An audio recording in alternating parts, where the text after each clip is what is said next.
Olá, amigos do Portal da Holanda. Estamos ao vivo novamente aqui na página para trazer dessa vez mais um pré-candidato a prefeito de Manaus. E temos aqui a presença do deputado federal Marcos Rota, que é pré-candidato a prefeito de Manaus. Queremos agradecer a sua presença, a sua disponibilidade. Sei que sua agenda está muito cheia nessa quinta-feira, mas o deputado separou um tempo para estar aqui conosco, com os nossos leitores e responder as suas perguntas. Deputado, seja bem-vindo.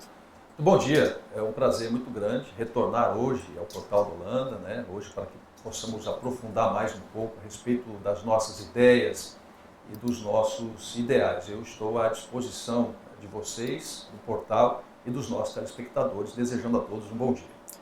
E a nossa colega que vai ajudar com as perguntas, acompanhando as perguntas que ele está fazendo aqui na nossa transmissão ao vivo, é a Glauci. Glauci, bom dia. Bom dia, Jack. Bom dia, internautas. Bem-vindo, deputado. Obrigado, Glaucia. Obrigado pela gentileza, pela recepção que eu tive aqui hoje. Obrigado, Jack. Eu vinha no carro hoje, Glaucia, e eu estava recordando um pouco as voltas que o mundo dá, né? Eu lembro como começou o Portal do Holanda, na época era blog do Holanda, de uma forma muito simples, com um jovem, com um computador embaixo do braço, idealista, pensando em como crescer dentro desse segmento que era tão novo naquela época, né?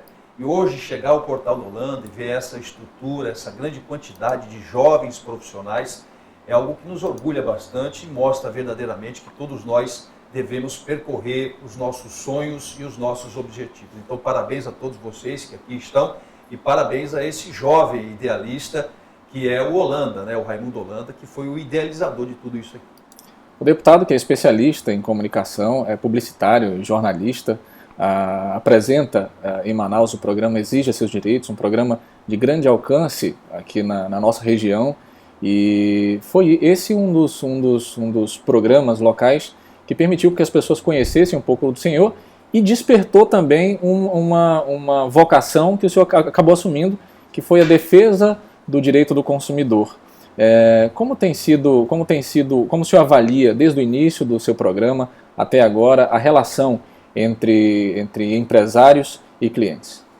Bom, o programa Exija Seus Direitos nasceu em 1996, com uma bandeira específica na defesa, na proteção dos direitos dos consumidores. Quando nós iniciamos, e todo o processo ele é meio traumático, nós criamos uma certa celeuma, sobretudo no meio dos empresários que não entendiam muito bem a proposta dessa bandeira, que era uma bandeira extremamente inovadora no estado do Amazonas. Mas com o passar do tempo, as pessoas, os telespectadores, os consumidores, os empresários de uma maneira geral, foram vendo a nossa linha de atuação, que permanece estática até hoje, que é apenas uma, a de garantir os direitos das pessoas. Desta regra, nós não abrimos mão. Então hoje nós temos muitas parcerias, inclusive com muitas empresas, com muitas lojas de departamento, que nos permitem resolver o problema das pessoas, muitas vezes, não somente com o telefone da produção do nosso programa. Eu acho que esta linha que nós adotamos,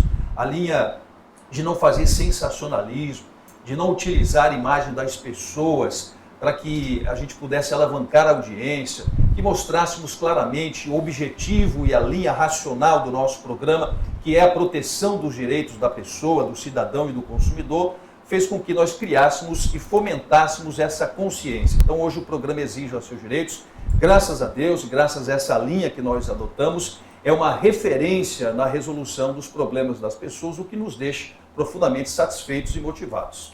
Muito bem, e a gente vai iniciar então a transmitir para o deputado e pré-candidato a prefeito de Manaus os seus questionamentos. Glauciane. Bom, vamos às perguntas dos internautas. Vamos lá. Bom, dos maiores questionamentos devido a ser um problema que se arrasta há anos, sai prefeito e entra prefeito, é sobre o transporte público.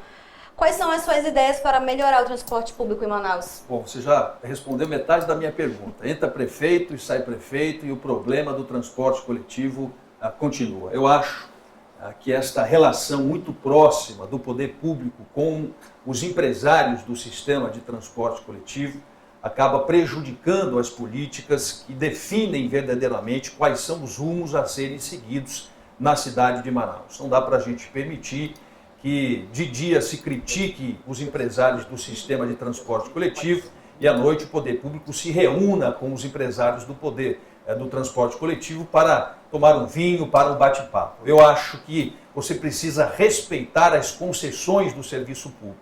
E você respeitando a concessão, mantendo um distanciamento daqueles que são permissionários do serviço público, você pode fazer algo chamado fiscalização, que é o que não acontece hoje em dia, infelizmente. Nós precisamos, de uma forma urgente, acabar primeiro com este regramento, dessa relação muito próxima e às vezes até promíscua, e determinar o que é que a prefeitura quer, o que o poder público quer, o que o usuário do sistema de transporte coletivo quer e merece. É inadmissível que nós tenhamos aqui profissionais da área do trânsito, engenheiros, PhDs, estudantes, professores de universidades, de faculdade, e a gente se resuma, o poder público se resuma a uma faixa azul pintada em uma via ou nas principais vias da cidade de Manaus. Eu acho que nós precisamos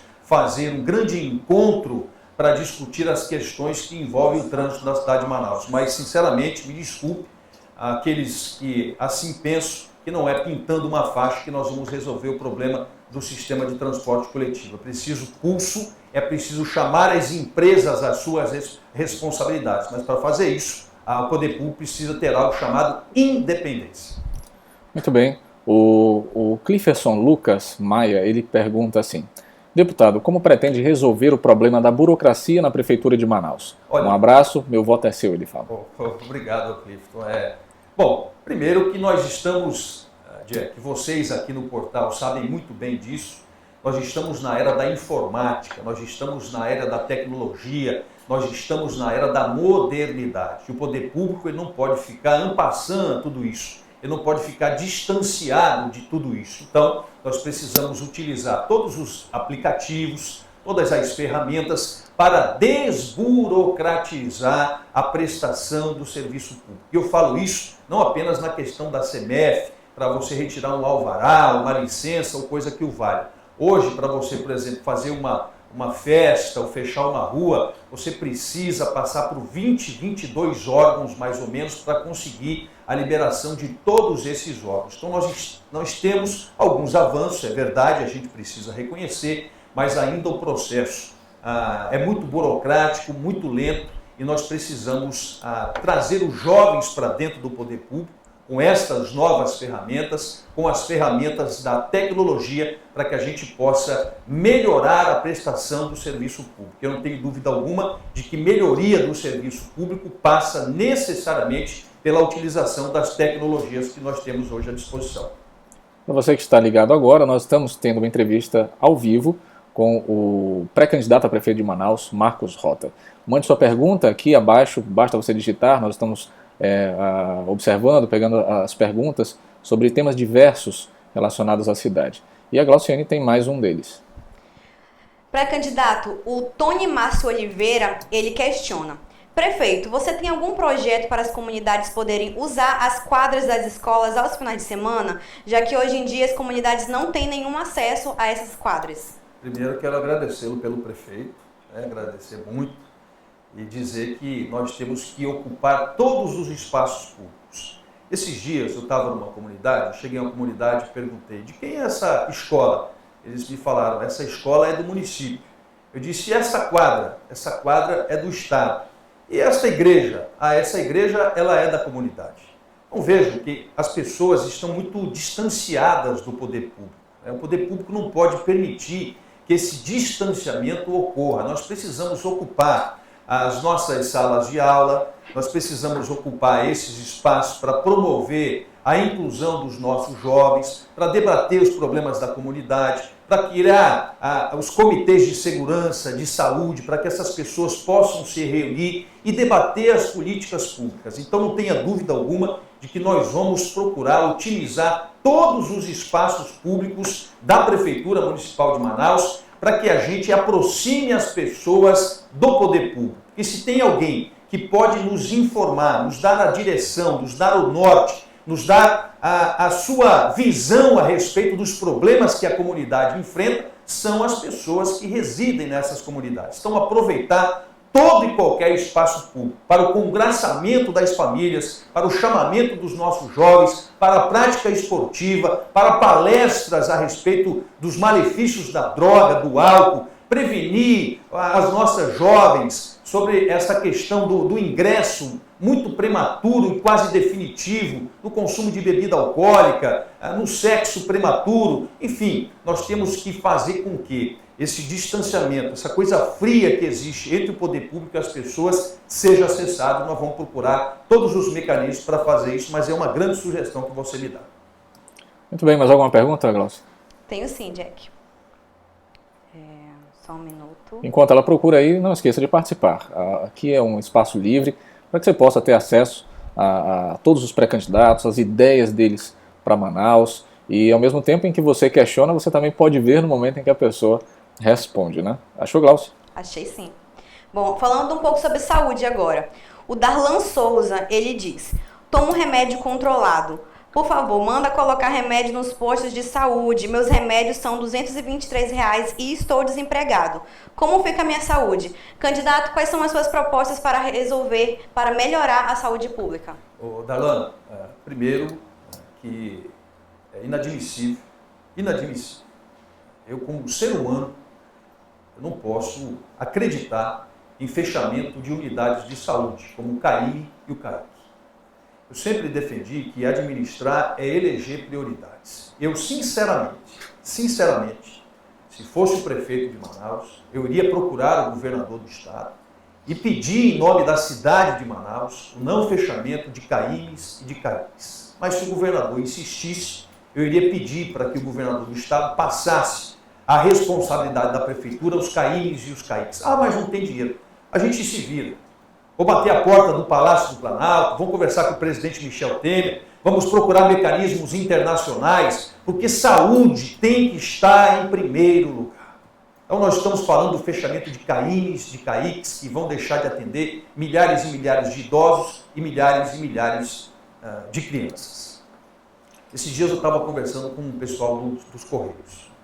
Eu disse, olha, muita gente reclama a mim, me para na rua, no supermercado, no shopping, nos bairros, perguntando, deputado, por que o senhor não cria uma lei obrigando a entrega de remédios em domicílio para cardiopatas, para cadeirantes, para idosos, para pessoas que têm hipertensão, enfim, para essas pessoas que têm problema de locomoção. Aí, conversando com o pessoal dos Correios, eles me disseram, olha, se for da vontade do poder público, nós podemos sim fazer uma parceria com a prefeitura e entregar esses medicamentos. Então veja que muitas vezes grandes problemas existem pequenas soluções. Nós não vamos inventar a roda, nós não temos uma varinha de condão para resolver os problemas, mas fica muito mais fácil entender e compreender os problemas de uma cidade imensa e cheia de problemas como é Manaus, conversando e dialogando com as pessoas. É assim, Darlan, ouvindo as suas necessidades, de pessoas iguais a você, que nós vamos otimizar uma boa prestação do serviço público. Nós precisamos humanizar a saúde pública, fazer com que você não tenha que muitas vezes sofrer, além da sua doença, além do seu problema de saúde, para procurar atendimento, principalmente remédios. Nós queremos humanizar. E para isso, nós vamos fazer um grande chamamento dos conselhos de saúde, das pessoas, das instituições que trabalham com saúde pública para que a gente possa ofertar uma saúde com qualidade para as pessoas. A crise chegou, a crise bateu na porta, é nisso que ela fez. Nós temos o desafio do emprego, né? Do emprego, consequentemente também da segurança, que com a crise acaba piorando. E assim, por que essa introdução? Pela pergunta da Elma Costa, que fala o seguinte: quais os projetos para a juventude manauara? E assim, os jovens, eles estão chegando agora na vida, na existência, e estão procurando o seu espaço. Como vai ser possível criar espaço para essa juventude que ocupa ainda mais lugar na cidade? Bom, o meu partido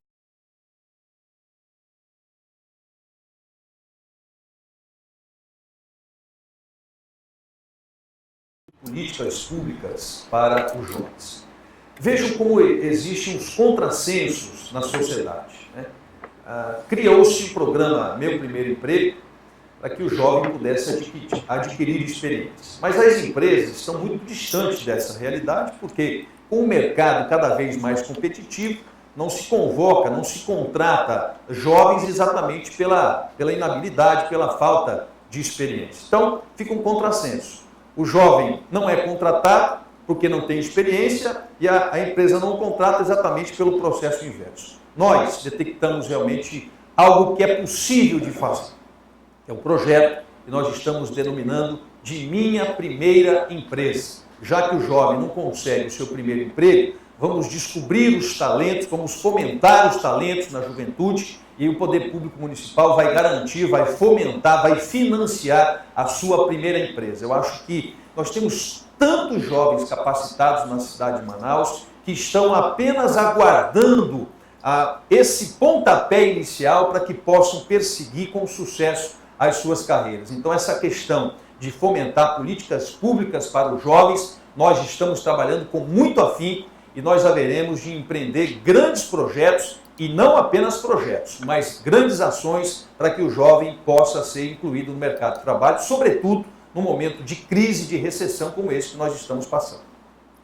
Eu acabei de receber uma gracinha aqui, que é a seguinte: Jack, agora está claro o quanto você é feio do lado do Marcos Rota. Eu quero falar que isso é efeito, ok? Isso é efeito. Porque eu sou tão... Agora o cara achando bonita, mas tudo bem. Olha aí, é um elogio para o senhor. Glaucio, mais alguma pergunta? Bom, vamos falar um pouco agora sobre educação, né? A Laira Padinha, ela pergunta: hoje em dia nos deparamos com várias mães que não conseguem vagas em creches devido à escassez delas. Qual a sua proposta para resolver esse problema?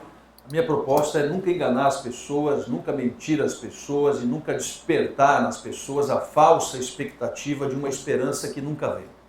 Eu sou um homem que tem 17 anos de vida pública e, graças a Deus, aonde eu chego, eu sou muito bem recebido, porque eu nunca prometi nada para ninguém. A minha vida toda foi assim. Então, uma questão das creches.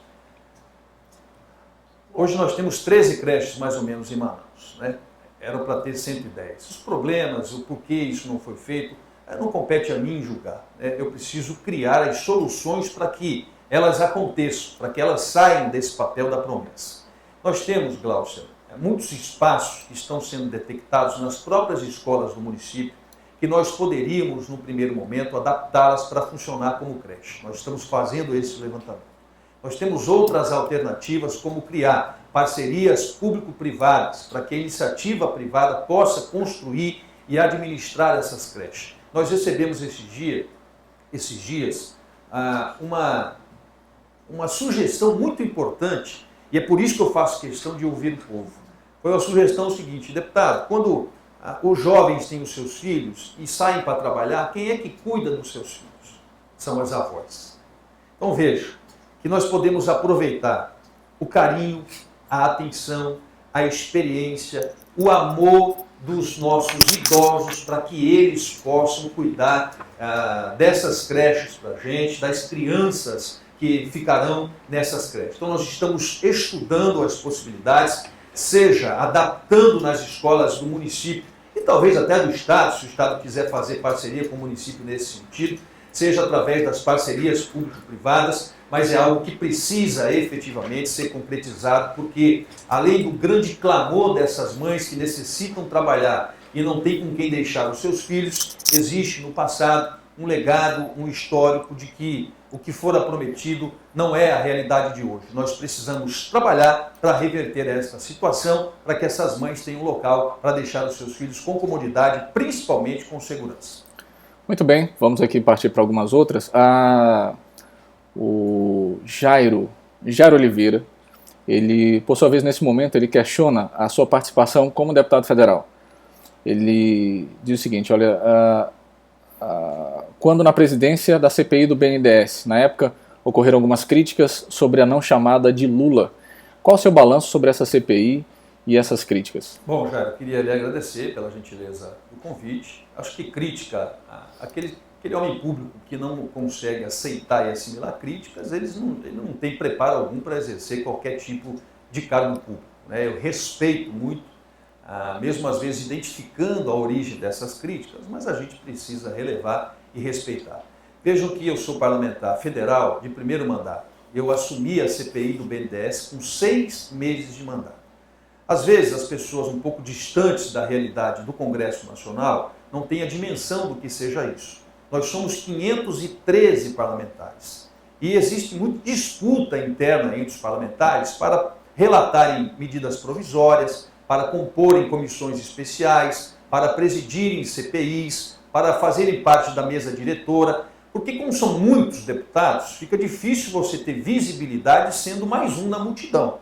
Então vejam que com 6 meses eu fui convidado pelo meu partido para ser presidente da CPI do BNDES, por onde passou todo o PIB brasileiro e grande parte do PIB internacional. Então para mim, pessoalmente, para o meu currículo, para a minha carreira, foi algo extremamente importante, Jair. Agora vamos falar a respeito da CPI. O relator da CPI, que é o deputado do PR da Bahia, ele tem 6 mandatos. É a primeira vez que ele conseguiu ser relator de uma CPI, para vocês verem o tamanho que é da disputa entre os parlamentares. Então eu com 6 meses fui presidente. Ele com 6 mandatos ele conseguiu ser relator da CPI.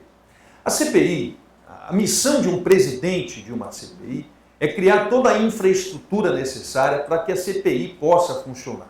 Então você faz parcerias com a Polícia Federal, com o Ministério Público Federal, com a Ordem dos Advogados do Brasil, com o SEAP, com o COAF, com o Banco do Brasil, com a Receita Federal, todos os órgãos que estão diretamente relacionados a uma CPI. É obrigação do presidente, Tribunal de Contas da União, é obrigação do presidente dotar a CPI de toda a infraestrutura necessária para que ela possa funcionar. Uma CPI é composta por membros indicados pelos seus partidos. Você tem membro da oposição, você tem membro da situação. O meu papel, já sempre foi de imparcialidade com relação a isso. A questão específica da votação, da convocação do ex-presidente Lula. O presidente, primeiro, que não vota. O presidente não vota. Para que uma convocação vá à pauta, é preciso que haja deliberação do plenário. Então, o plenário decidiu por colocar a convocação do ex-presidente Lula em votação.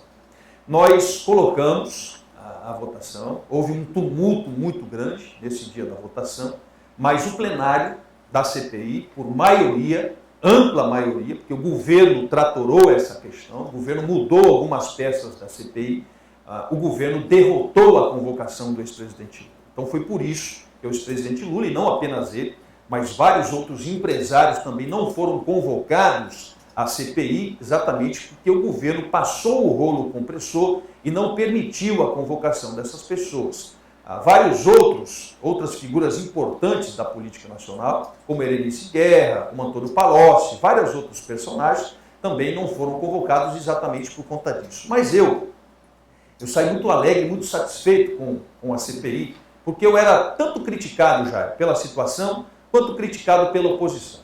Então isto mostra que eu não agradei nem a oposição e nem a situação. Mostra que eu cumpri fielmente com o meu papel de ser imparcial no exercício da presidência da CPI do BNDES. Deputado, mas o senhor acha que a CPI ela alcançou seu objetivo? Mas, exatamente o que eu ia falar. Mas, vendo que o relatório da CPI, embora seja um relatório bom, elogiado tanto por um quanto por outro lado, eu me senti no dever e na obrigação de compartilhar todas as quebras de sigilo, todas as informações, todas as investigações oriundas do processo de requerimentos da CPI com o Ministério Público Federal e com a Polícia Federal. Então eu, como na condição de presidente da CPI, como guardião de todas essas informações, não queria que essas informações fossem inutilizadas. Então o que eu fiz? Por vontade própria e decisão unilateral do presidente da CPI. Remeti toda a nossa documentação ao Ministério Público Federal e à Polícia Federal. E muito do que vem acontecendo hoje, de desdobramentos de processos de investigação, inclusive do ex-presidente, tem origem nesta coleta e nesse compartilhamento dessas informações que nós recebemos da CPI. Então, a CPI para mim foi algo muito bom, muito proveitoso, enriqueceu muito o meu currículo e eu acho que eu fiz o meu papel de presidente, que é o de ser imparcial. Glaucio? Pré-candidato, agora vamos falar um pouco sobre a falta d'água em Manaus, visto que muitos bairros enfrentam esse problema. O Eric Moca Coelho, ele pergunta, quais suas propostas para essa falta d'água em Manaus, hein? Bom, primeiro que uma concessionária que presta um desserviço à cidade jamais poderia ter sido autorizada a carregar o nome da nossa metrópole. Eu defendo isso. Eu acho que Manaus não combina com o que a empresa Manaus Ambiental presta hoje de serviço, entre aspas. Vejo que nós temos problemas agora de abastecimento em muitos bairros da cidade, porque 2 bombas do Proama estão queimadas. Estão queimadas por quê? Porque não existe manutenção, porque não existe fiscalização, porque a empresa não honra o contrato, porque a empresa desrespeita os órgãos de defesa do consumidor, porque a empresa não respeita o poder público, porque existe, como eu disse na questão do ônibus, uma questão muito próxima e às vezes muito promíscua do poder público com a concessionária de água chamada Manaus Ambiental. Onde está a tarifa social? Por que a empresa até hoje não instituiu verdadeiramente a tarifa social que vai atender milhares e milhares de consumidores de baixa renda na cidade de Manaus? Por que o poder público não exerce o seu poder de gerente, de poder concedente para chamar a empresa à sua responsabilidade? Primeira coisa que nós vamos fazer, rever o contrato de concessão da concessionária de água Manaus Ambiental. Procurar, revendo esse contrato, dotar a empresa de todas as suas prerrogativas e determinar um prazo para o cumprimento das novas metas. É inadmissível que uma concessionária de água como essa continue sem qualquer tipo de organização, sem qualquer tipo de fiscalização, sem qualquer tipo de controle. Glaucio, nós temos direito, por uma lei minha, de medir a qualidade e a quantidade de combustível, da gasolina nos postos de Manaus. É direito do consumidor. Se você tem dúvida, você vai a um posto de gasolina e pede o teste para ver a quantidade e a qualidade. Mas nós não temos o direito de saber a qualidade da água do São José, da Betânia, do Crespo, do São Lucas, do Braga Mendes. Por que nós não aferimos também a qualidade de água na cidade de Manaus? E mais, para que isso ocorra, primeiro, o PROCON precisa sair de cima do muro. O PROCON precisa exercitar também a fiscalização do serviço público. E mais, nós temos, e eu estou defendendo isso, que criar uma agência reguladora dos serviços concedidos pelo município de Manaus. Não é justo, não é salutar que o Estado, através da Arsan, que faz um bom trabalho, que a Arsan meça o serviço e a eficiência dos contratos firmados com a Prefeitura. Então nós vamos defender que no bojo, no contexto do PROCON, nós tenhamos a criação da agência reguladora do município, que vai fazer tudo isso. Vai aferir as contas abusivas, vai verificar as metas, vai ver a qualidade de água e vai chamar a empresa à sua responsabilidade. Eu sou um homem forjado na fiscalização. Eu sempre fiz isso através das minhas ações como presidente de defesa do consumidor. E eu vou fazer isso, se Deus quiser, no próximo ano. Muito bem, nós estamos com o deputado federal Marcos Rota, do PMDB, pré-candidato a prefeito de Manaus, e já respondeu vários questionamentos relacionados a muitos assuntos sobre Manaus, e você também pode continuar participando. Daqui a pouquinho, já estamos quase caminhando para o fim, mas você ainda pode participar aí. Deputado, recentemente o Holanda ele tem feito algumas conjecturas no bastidores da política, e uma delas é uma previsão legal de que no meio de uma campanha eleitoral o candidato ele possa ser substituído. E daí então ele comenta a possibilidade de uma vez o seu nome ser lançado pelo PMDB como candidato, mas lá no meio o senador Eduardo Braga fazer essa substituição e acabar sendo o candidato. É polêmico, por isso que eu faço essa pergunta, para que o senhor possa responder. Também, né? Ser polêmico, né? Haverá alguma ingerência por parte do PMDB quanto à sua possível candidatura? Olha, primeiro que para você ser candidato, você precisa construir um arco de alianças, né? Não é sozinho que nós vamos ter aí o idealismo de chegarmos a uma vitória no próximo pleito. Então nós estamos construindo uma base sólida, edificada, estruturante, muito sincera, né, de jovens que pensam e formatam a política assim como nós. Nesse contexto, é claro que o Holanda faz a sua previsão com base no histórico do que já aconteceu, nas mudanças que já ocorreram.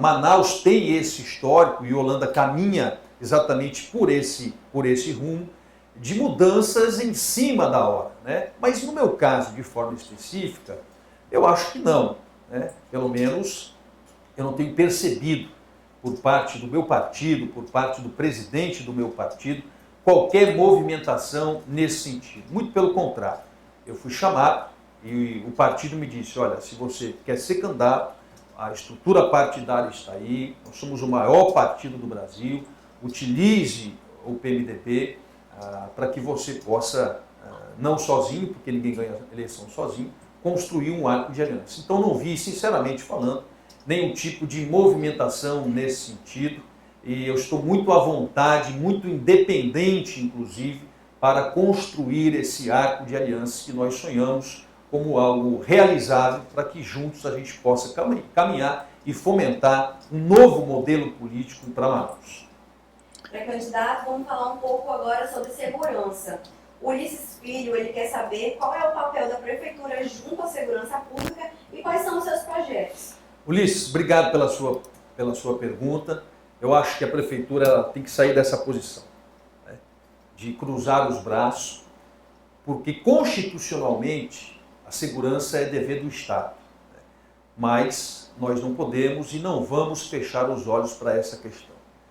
A Guarda Municipal, ela precisa ter um papel de maior destaque na questão da segurança pública.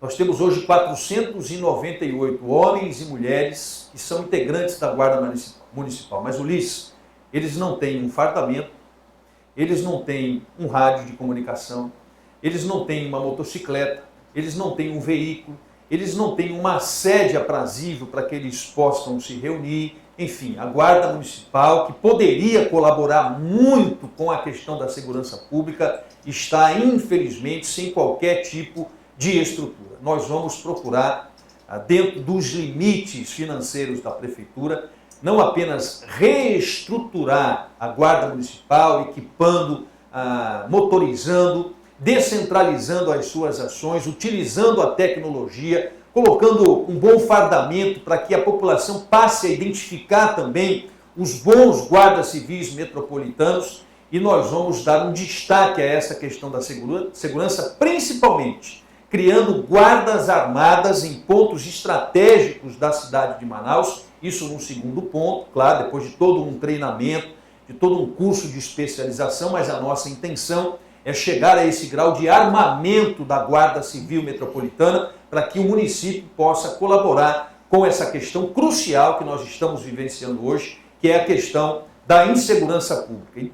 E aproximar cada vez mais a guarda, principalmente das escolas, já que hoje nós temos apenas câmeras de monitoramento que não são suficientes para salvaguardar a vida desses alunos. Para e passo a essa reestruturação da Guarda Civil, vamos também melhorar a questão da iluminação pública, porque vejam que uma coisa está diretamente, Glaucio, associada à outra. Segurança pública não tem como dissociar da questão da iluminação pública. A Prefeitura Municipal de Manaus recebe de taxa de iluminação pública que todos nós pagamos algo em torno de 7 milhões de reais. E quem anda pelas ruas da cidade de Manaus, pelo centro, pelos bairros periféricos de Manaus, sabe que muitas vezes uma pessoa simples e humilde tem que virar o bocal da sua luz, virar ali a sua lâmpada para a rua para poder iluminar a rua, porque os postes não têm iluminação pública e essa pessoa paga duplamente. Paga o consumo de energia elétrica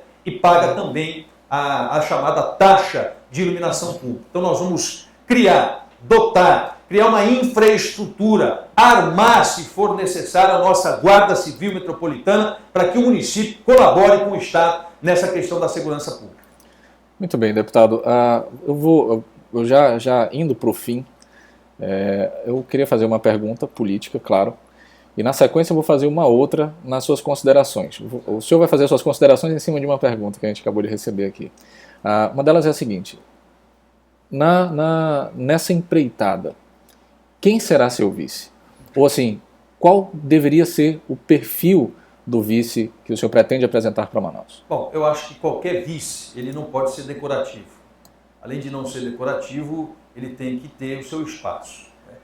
O vice precisa ser agregador, ser disposto a enfrentar os desafios, ter consciência e ciência de que administrar a cidade de Manaus é administrar milhares e milhares de problemas, mas ter, acima de tudo, o otimismo que, através do trabalho, do empenho, da dedicação, do ouvir as pessoas, do fazer parcerias, você vai conseguir ter com o vice uma relação de harmonia para que juntos vocês possam, através de pequenas obras, pequenos gestos, pequenas ações, resolver grandes problemas na cidade de Manaus. Fala-se muito na minha querida deputada Conceição Sampaio, acho que ela não seria a vice ideal apenas para mim, mas para qualquer candidato. É uma mulher batalhadora, guerreira, tem uma identificação muito grande com a questão social, com a terceira idade, é uma defensora intransigente dos direitos das mulheres, conhece a cidade de Manaus, então não tenho dúvida alguma de que seria uma ótima vice, não apenas por mim, mas por qualquer candidato a prefeito na cidade de Manaus. Então eu penso que o papel do vice seja esse, de não decorar nenhuma sala na prefeitura. Ele vai ter que estar na rua, ao lado do prefeito, para que juntos, prefeito e vice, possam construir uma cidade melhor para que todos nós possamos viver nela. O senhor que é um homem de televisão sabe que o tempo ele geralmente voa, né? Quando a gente está numa situação como essa, e se eu não me engano, quando o senhor termina o seu programa, quem assume é exatamente a Conceição Sampaio, não é isso? Não é não? É verdade. É, né? Acaba o Exija Seus Direitos, começa o Câmera 3. Exatamente. Mas assim, ela não vai entrar ao vivo agora. Ela não vai entrar agora. Mas eu gostaria de finalizar agradecendo em nome de toda a equipe do Portal da Holanda, em nome dos profissionais que trabalham aqui, do próprio Holanda, por sua disponibilidade. Como eu falei anteriormente, o senhor abriu um espaço na sua agenda que está um pouco complicada nessa quinta-feira especificamente, para estar aqui respondendo as perguntas dos nossos leitores. Em nome deles, nós gostaríamos de agradecer sua disposição. E para suas considerações finais, eu deixo a pergunta da Alcimar Furtado. Por que você acha que o povo deve lhe dar o voto de confiança? Bom, Alcimar, obrigado pela sua presença, pela sua participação e pela sua pergunta. Bom, ao longo da minha vida pública, eu sempre me dei uma obrigação, que é de saber ouvir as pessoas. Eu ouço as pessoas, hoje quando eu desci do carro, eu ouvi uma pessoa aqui na rua, na frente do portal. Eu vou ao supermercado, eu ouço as pessoas. Os caixas vêm me reclamar muitas vezes que a comida que serve no supermercado não é de boa qualidade. Aí uma senhorinha de idade vem me reclamar que a alface está muito murcha. Aí o cidadão reclama que o preço do feijão está muito caro. Então, eu sempre forjei a minha vida pública no saber ouvir. Eu acho que essa experiência que eu adquiri ao longo de 17 anos como parlamentar, fiscalizando a iniciativa privada, me fazem hoje com experiência necessária, com a maturidade necessária para que eu possa ser um bom prefeito. Por quê? Porque eu quero levar essa experiência da iniciativa privada, de fiscalizar a iniciativa privada para o serviço público. E eu não vou inventar a roda, porque no próprio Código de Defesa do Consumidor, a maior lei que nós temos que rege as relações de consumo, lá está inserido que o serviço tanto é privado quanto público. E se ele é público, é obrigação do gestor público criar todos os mecanismos para que haja fiscalização. Se a gente fiscalizar, eu não tenho dúvida alguma que vai melhorar o sistema de transporte coletivo, vai melhorar a iluminação pública, vai melhorar a água, vai melhorar a unidade básica de saúde, não vai faltar medicamento, o médico vai chegar no horário, enfim, nós vamos fazer algo chamado fiscalização. E eu, modéstia à parte, ao longo desses últimos 17 anos, tenho aprendido muito com essas fiscalizações. Então, Manaus é, para mim, um dos maiores motivos de orgulho que eu tenho na minha vida. E por quê? Porque Manaus foi a grande responsável pelos meus 4 mandatos de deputado estadual. Ela foi sempre decisiva e sempre muito presente nas minhas votações e foi grande e decisiva também no meu mandato como deputado federal. Mas Manaus me deu muito mais do que isso. Manaus me deu os meus 2 filhos, os meus manauaras, Mateus e Tiago, um de 18, o outro de 16 anos. E tem algo, falando sobre essa questão de consumo, Jack, tem algo que você não compra no supermercado, que é algo chamado gratidão. E a minha dívida de gratidão com a cidade de Manaus, eu espero continuar pagando com trabalho, com seriedade e com muito respeito. É por isso que eu quero ser candidato e é por isso que eu quero ser prefeito da cidade de Manaus. Agradecendo a vocês, de casa, do trabalho, pela grande audiência que nós tivemos nesse momento. Agradecer a gentileza do Jack, da Glaucia, agradecer todos os profissionais do Portal do Holanda, agradecer o Raimundo Holanda, que eu conheci ainda um sonhador, um idealizador, né, com uma ideia na cabeça e um computadorzinho embaixo do braço, e ver o sucesso hoje do Holanda. O Holanda é uma pessoa muito dura, às vezes, nas suas colocações, mas ele não é desleal e ele não é desumano. Então, Holanda, que você continue com esta sua acidez, mas sendo muito justo, muito leal, muito honrado e muito decente, como é o seu portal e como são aqui os gentis colaboradores que você tem. Muito obrigado pela gentileza, espero voltar aqui mais vezes e estarei sempre à disposição para colaborar, para que juntos a gente possa fomentar aquilo que nós sonhamos como algo para melhorar a nossa vida. Eu espero mudar a vida das pessoas e mudar a vida das pessoas para melhor. Uma boa tarde, um bom almoço, muito obrigado. Muito bem, você ouviu o pré-candidato a prefeito de Manaus, Marcos Rota, e eu contei com a ajuda da minha lindíssima amiga Glaucia. Obrigado, Glaucia. Até a próxima. E você que nos acompanha, muito obrigado pelas perguntas, obrigado por sua participação, por sua interação. Realmente você sempre faz a diferença nas transmissões que fazemos. Esse é um projeto do Portal do Holanda que visa prestar um serviço a toda a comunidade de ter esse acesso mais próximo das pessoas que querem se candidatar e vendo as suas ideias, vendo as suas propostas e dessa maneira ajudando você a fazer uma boa escolha e ao mesmo tempo permitindo com que os problemas de Manaus elas sejam expostas para que sejam efetivamente resolvidas, seja quem o vença. Na segunda-feira nós teremos aqui a participação do deputado federal Issa Abraão. Amanhã, na sexta-feira, nós vamos estar com toda a bancada aqui do Portal do Holanda comentando as notícias da semana e nós esperamos você. Um grande abraço, que Deus abençoe a todos nós e até a próxima.